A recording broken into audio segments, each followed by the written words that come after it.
school yet? Raise your hand. How many not started school? Cool. Cool. Hey, fellas, I'm going to ask you guys, hey, come sit right up here because you're not going to probably be able to see this whiteboard tonight. It's going to be significant. Come on up here. Because, hey, everyone, give it up 2 weeks in a row. Give it up for the new freshmen. 2 weeks in a row. Give it up for the new freshmen. The bigger reason that I want you guys to sit here is because I spit when I talk, and if I get really excited, like, so I want you guys to experience this the first night. So all freshmen here are going to get spat upon. Yes, cool. Hey, man, we need to get rolling. We need to jump in. Thanks for being here on time. I would say early, but the reality is we're here on time because we're wrong. So we're starting at 7 o'clock sharp from here on out, and we're going to jump into this thing. So here's what I want to do is to jump into this. Go ahead, close your eyes for me real quick. Close your eyes for me real quick. We often do this. And then, because we often do this, I often say this. And so, because of just the repetition, oftentimes it can fall on our deaf ears, or we can just go through the motions. So here's what I want us to do just real quick in this moment. Just take a moment. Take a moment to pray. Essentially, it's just having a conversation with God. Take a moment real quick just to have a conversation with a creator, with a maker.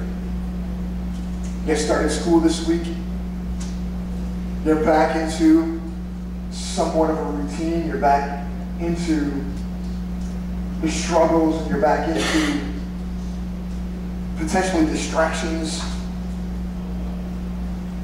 Summer's coming to an end. Not everybody's in school, and we're kind of just, man, it's a new year. It's a new year. So what I want to do tonight is we jump into New Year. Just take a moment just to pray. Eliminate the distractions. Get your heart in the right spot. If there's stuff that you've brought in, we call that sin. Take a moment real quick and just confess, repent, so that we can partake in worship. Just a quick moment to do that.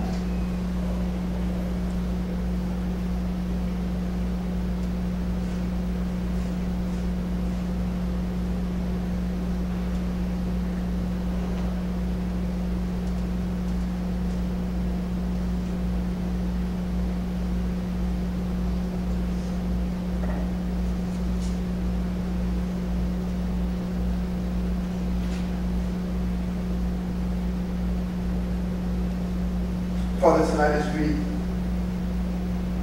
as the church has gathered here tonight, Father, we come from different backgrounds, from different walks, we come from different families who live and lead different lifestyles. Father, some of us are mature, some of us are brand new, starting this exploration.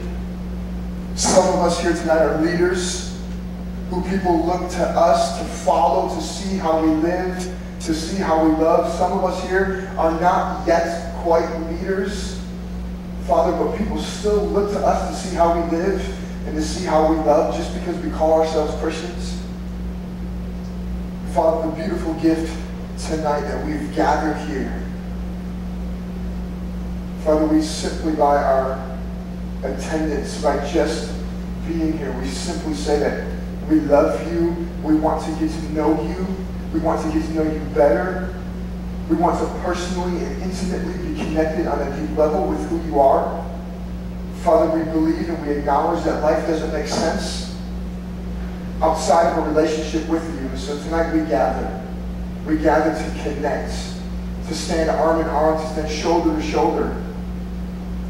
Father, to look at the person next to us and know that in some weird way that we're responsible for them.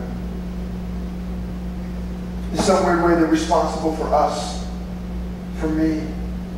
So, Father, tonight we acknowledge that this gathering is a gift. To have community is a gift, Father. And it's only because of you. So we love you, we thank you.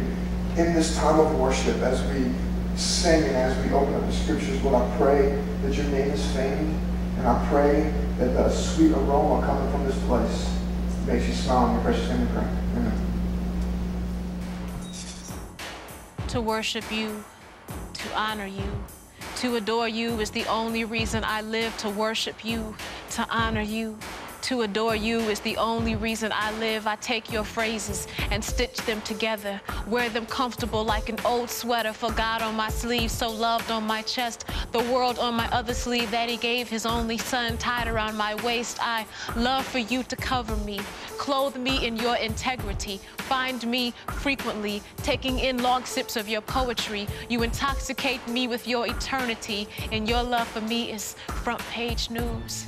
And that's why I read you so much. That's why I need you so much. That's why I come and see you so much, because your vowels and consonants cause permanent alteration to my hopeless and sinful situation. To worship you, to honor you, to adore you is the only reason I live. It amazes me that you can be eternal, internal, external, that you can be ahead of time, on time, instead of time, before time, after time, at all times, at all points. You are on point. You don't miss even a hair on my head. And for that, I love you. For that, I give you all that I am. To worship you, to honor you, to adore you is the only reason I live. To worship you, to honor you, to adore you is the only reason I live. The throne of my heart has an incompetent ruler without you. I look to you for the love of you, the peace from you, to silence all the noise with you, to bring tranquility to all the scattered thoughts with you. When I learn to think of you and not of me, to go so deep in you that I lose who I used to be. With you, I can be everything you intended me to be, and I lay my ability to be anything without you. I lay my preconceived notions about you. I forget about me to remember life is about you. To remember, I live for your smile. I live for your smile more than I live to please the crowd. Make me like water. See through me. See you through me. Wash me of iniquity. Immerse me in purity. Help me to choose you, to lavish you with all that you deserve, to lavish you with more than words. To worship you, to honor you, to adore you is the only reason I live. To worship you, to honor you, to adore you is the only reason I live. And he said